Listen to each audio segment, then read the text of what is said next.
വണ്ടി തടഞ്ഞു പിടി സ്റ്റെക്സ് കൊടുക്കുന്നു. വണ്ടി തടഞ്ഞു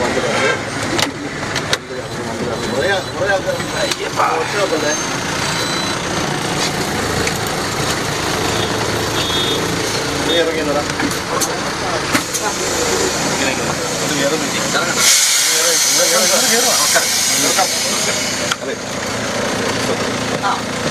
ലിസ്റ്റ് നമ്മളവിടെ കൊടുത്തതല്ലേ, അവിടെ കാണിച്ചാൽ എല്ലാവരും ഒന്ന് മാറി ഇരുന്നോ കേട്ടോ. എല്ലാവരും ഇരുന്നോ, ഇരിക്കും, എല്ലാവരും ഇരിക്കും.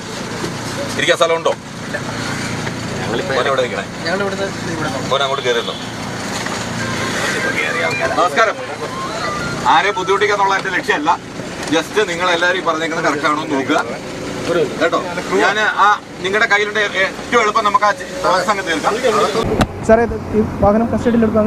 ഇല്ലില്ല, ഞാൻ അതൊന്നും നമ്മൾ ഇതിനകത്തല്ല. ഞാൻ ജസ്റ്റ് റാൻഡമായിട്ട് ചെക്ക് ചെയ്യുന്നു. എന്തെങ്കിലും പ്രശ്നമുണ്ട്?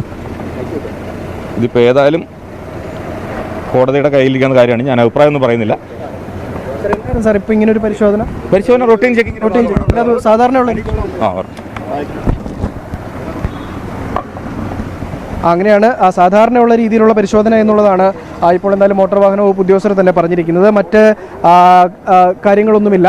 സാധാരണ ഏതെങ്കിലും വാഹനങ്ങൾ വരുന്ന സമയത്തുള്ള പരിശോധന മാത്രമാണ് നിലവിലുള്ളത്. വാഹനത്തിലുള്ള യാത്രക്കാരുടെ കൃത്യമായിട്ടുള്ള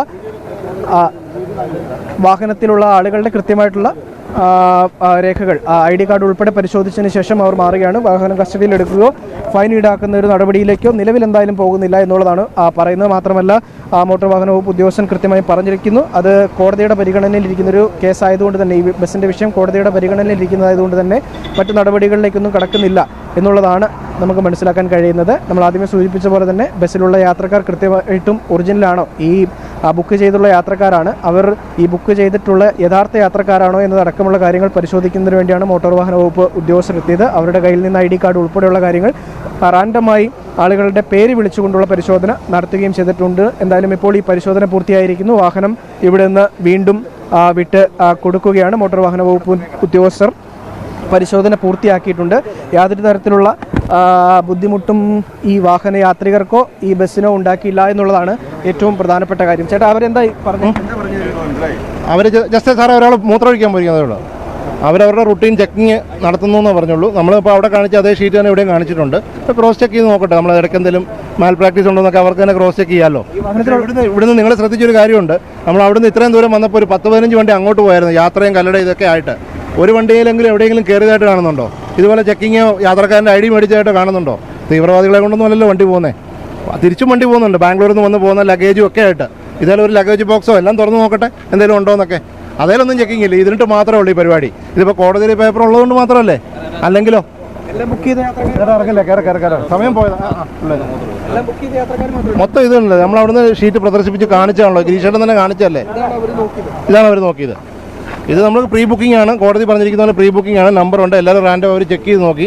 ഇരിക്കുന്ന യാത്രക്കാരെല്ലാം കറണ്ടാണ്, അതിനകത്തൊരു തെറ്റില്ല. ഇത് ഇവരെ നമുക്കിട്ട് ചെയ്യുന്ന ഈ പരിപാടി മറ്റു വണ്ടികൾക്കിട്ടൊന്നുമില്ല.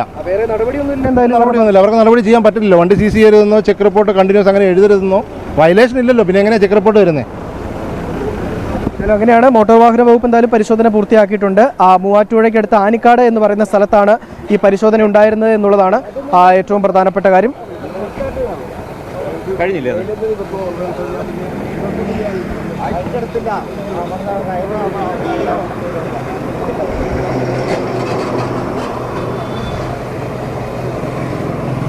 റിജിത്ത്, തീർച്ചയായിട്ടും കഴിഞ്ഞ ദിവസങ്ങളിലൊക്കെ ഈ വാഹനം സർവീസ് നടത്തുമ്പോൾ ഉണ്ടായിരുന്ന പ്രധാനപ്പെട്ട പ്രശ്നം എന്ന് പറയുന്നത് ഇത് സ്റ്റേജ് ക്യാരേജ് ആയിട്ട് ഈ ബസ് സർവീസ് നടത്തുന്നു എന്നുള്ളതാണ്. അതായത് ഓരോ സ്റ്റാൻഡുകളിലൂടെയും കയറി ആളുകളെ കയറ്റി ഇറക്കിക്കൊണ്ട്, അതായത് പ്രീ ബുക്കിംഗ് ഇല്ലാതെ ആളുകളെ കയറ്റി ഇറക്കിക്കൊണ്ട് ഇതിൻ്റെ സർവീസ് നടത്തുന്നു എന്നുള്ളതായിരുന്നു പ്രധാനപ്പെട്ടൊരു പരാതിയായിട്ട് ഉയർന്നിരുന്നത്. പക്ഷേ ഇത്തവണ അങ്ങനെയല്ല. ഇതിൽ യാത്ര ചെയ്യുന്ന ആളുകളെല്ലാവരും പ്രീ ബുക്കിംഗ് ചെയ്തിട്ടുള്ള, അതായത് വാഹനത്തിൽ യാത്ര ചെയ്യുന്നതിന് മുമ്പേ ബുക്ക് ചെയ്തിട്ടുള്ള ആളുകൾ മാത്രമാണ്. അവർ കൃത്യമായിട്ടും ഈ വാഹനത്തിൽ കയറുമ്പോൾ അവരുടെ പേര്, ഫോൺ നമ്പർ ഉൾപ്പെടെയുള്ള ഒരു ഷീറ്റുണ്ട്, അതിൽ എഴുതി ഒപ്പിട്ടതിന് ശേഷമാണ്. ഇടയ്ക്കുന്ന ആളുകൾ കയറുന്നുണ്ട്, പക്ഷേ അവർ നേരത്തെ ബുക്ക് ചെയ്ത ആളുകൾ ആണ് എന്നുള്ളത് വളരെ പ്രധാനപ്പെട്ട കാര്യമാണ്. അങ്ങനെയല്ലാതെ സർവീസ് നടത്തിയിരുന്ന സമയത്താണ് ഈ മോട്ടോർ വാഹന വകുപ്പ് ഈ ആളുകളെ പിടിക്കുകയും ഈ ബസ് പിടിക്കുകയും അതുപോലെ തന്നെ പെറ്റി ഈടാക്കുകയും ഉൾപ്പെടെ ചെയ്യുന്നൊരു സ്ഥിതിവിശേഷത്തിലേക്ക് പോയിരിക്കുന്നത്. എന്തായാലും ഈ സ്ഥലത്ത് നമ്മൾ ഈ സ്ഥലത്തിൻ്റെ ഒരു പ്രത്യേകത കൂടെ പറയണം.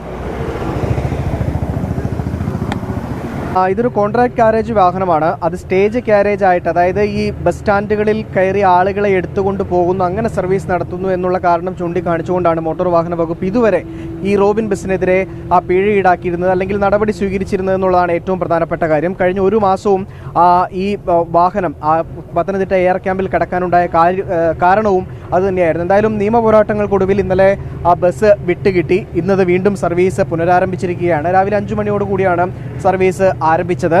ഇതിൽ ഈ ആദ്യത്തെ 1, 2, 3 സീറ്റുകൾ ഒഴികെ ബാക്കി എല്ലാ സീറ്റുകളും നിറയെ ആളുകളാണ്. ഇതിലേറ്റവും പ്രധാനപ്പെട്ട കാര്യം, ഇവരൊക്കെ ഏതെങ്കിലും ഒരു ആവശ്യത്തിന് പോകുന്ന ആളുകളല്ല. ഇതിൽ ഭൂരിഭാഗം ആളുകളും ഈ ബസ്സിന് ഐക്യദാർഢ്യം പ്രഖ്യാപിച്ചുകൊണ്ട് ഈ ബസ്സിൽ വന്നിരിക്കുന്ന ആളുകളാണെന്നുള്ളതാണ് ഏറ്റവും പ്രധാനപ്പെട്ട കാര്യം. ഇന്ന് രാവിലെ ഈ സർവീസ് തുടങ്ങിയതിന് ശേഷം ഒരു 5 മിനിറ്റ് അല്ലെങ്കിൽ കുറച്ച് ദൂരം കഴിഞ്ഞപ്പോഴേക്കും ആദ്യത്തെ പരിശോധന ഉണ്ടായിരുന്നു മോട്ടോർ വാഹന വകുപ്പിൻ്റെ. സ്വാഭാവികമായിട്ടും കഴിഞ്ഞ തവണയൊക്കെ സർവീസ് തുടങ്ങിയപ്പോൾ ഈ മൈലപ്പുറ എന്ന് പറയുന്ന സ്ഥലത്ത് മോട്ടോർ വാഹന വകുപ്പിൻ്റെ പരിശോധന ഉണ്ടായിരുന്നു. ഇന്നും സമാനമായ രീതിയിൽ പരിശോധന ഉണ്ടായിരുന്നു. പക്ഷേ ഫൈൻ ഈടാക്കുകയോ അല്ലെങ്കിൽ വാഹനം പിടിച്ചിടുകയോ അത്തരം നടപടികളിലേക്കൊന്നും പോയില്ല. കൃത്യമായിട്ടും രേഖകൾ പരിശോധിച്ചതിന് ശേഷം വിട്ടു. അതിലേറ്റവും പ്രധാനമായും എടുത്തു പറയേണ്ടത്, അല്ലെങ്കിൽ ആ വാഹനം വിട്ടുകൊടുക്കാൻ ഇടയായ സാഹചര്യം എന്ന് പറയുന്നത്, ഇന്ന് ഈ വാഹനത്തിൽ യാത്ര ചെയ്യുന്ന അല്ലെങ്കിൽ ഈ വാഹനത്തിലുള്ള എല്ലാ ആളുകളും ഈ യാത്രയ്ക്ക് മുൻകൂട്ടി തന്നെ ബുക്ക് ചെയ്തിരുന്നവരാണ്. കൃത്യമായിട്ടും അവരുടെ പേര്, വിവരങ്ങളും ഫോൺ നമ്പർ ഉൾപ്പെടെയുള്ള കാര്യങ്ങൾ ഇതിൽ ഈ കയറുമ്പോൾ ഈ വണ്ടിയുടെ ചെക്കറുണ്ട്, ആ ചെക്കറുടെ കയ്യിൽ കൃത്യമായിട്ടുള്ള ഡേറ്റയുണ്ട്. അതുകൊണ്ട് തന്നെ അതിൽ യാതൊരു തരത്തിലുള്ള നിയമലംഘനവും ഇല്ല എന്ന് കണ്ടിട്ടായിരിക്കാം ഒരുപക്ഷെ മോട്ടോർ വാഹന വകുപ്പ് മറ്റ് നടപടികളിലേക്കൊന്നും കടക്കാതെ ആ വണ്ടി വിട്ടുകൊടുക്കുകയും ചെയ്തത്. നിലവിൽ ഈ കോട്ടയം ജില്ലയിൽ ഈ യാത്ര കോട്ടയം ജില്ല കടന്നിട്ടുണ്ട്, ഇടുക്കി ജില്ലയിലേക്ക് കടന്നിട്ടുണ്ട്. കോട്ടയം ജില്ലയിൽ ഒരു സ്ഥലത്തും പരിശോധനയില്ലായിരുന്നു. അതുപോലെ തന്നെ ഈ വഴിയിൽ ഒരുപാട് ആളുകൾ ഈ വാഹനത്തിന് അഭിവാദ്യം അർപ്പിക്കുന്നതിന് വേണ്ടി കൂടിയിട്ടുണ്ടായിരുന്നു എന്നുള്ള കാര്യം കൂടി എടുത്തു പറയേണ്ടതാണ്. ഇനി എവിടെയെങ്കിലും പരിശോധന ഉണ്ടാകുമോ എന്നുള്ളൊരു കാര്യത്തിൽ വ്യക്തതക്കുറവുണ്ട്. എന്തായാലും നിയമപരമായിട്ടുള്ള എല്ലാ നടപടികളും പൂർത്തിയാക്കിയാണ് ഈ വാഹനം ഓടിക്കുന്നത് എന്നുള്ളതാണ് ഈ ബസ്സിൻ്റെ നടത്തിപ്പുകാരൻ എന്തായാലും പറഞ്ഞിരിക്കുന്നത്. ചേട്ടാ, നിങ്ങൾ എന്തെങ്കിലും ആവശ്യത്തിന് പോകുന്നതാണോ അതോ ഐക്യദാർഢ്യം പ്രഖ്യാപിച്ചിട്ടുള്ള യാത്രയാണോ? ഒരു ഫ്രണ്ടിനെ കാണാനാണ് പോകുന്നത്. അപ്പം പിന്നെ ഈ ബസ്സിന് തന്നെ പോയേക്കാന്ന് വിചാരിച്ചു. അങ്ങനെയാണ്. ആവശ്യത്തിന് പോകുന്ന ആളുകളുമുണ്ട് കേട്ടോ. എല്ലാവരും ഐക്യദാർഢ്യം പ്രഖ്യാപിച്ചുകൊണ്ടുള്ള യാത്രയല്ല, ആവശ്യത്തിന് പോകുന്ന ആളുകളുമുണ്ട്. എന്തായാലും ഇന്ന് വലിയ തരത്തിലുള്ളൊരു ബുദ്ധിമുട്ട് ഈ ബസ്സിൽ യാത്ര ചെയ്യുന്ന ആളുകൾക്കും ഉണ്ടായിട്ടില്ല എന്നുള്ളതും പറയേണ്ടത് തന്നെയാണ്.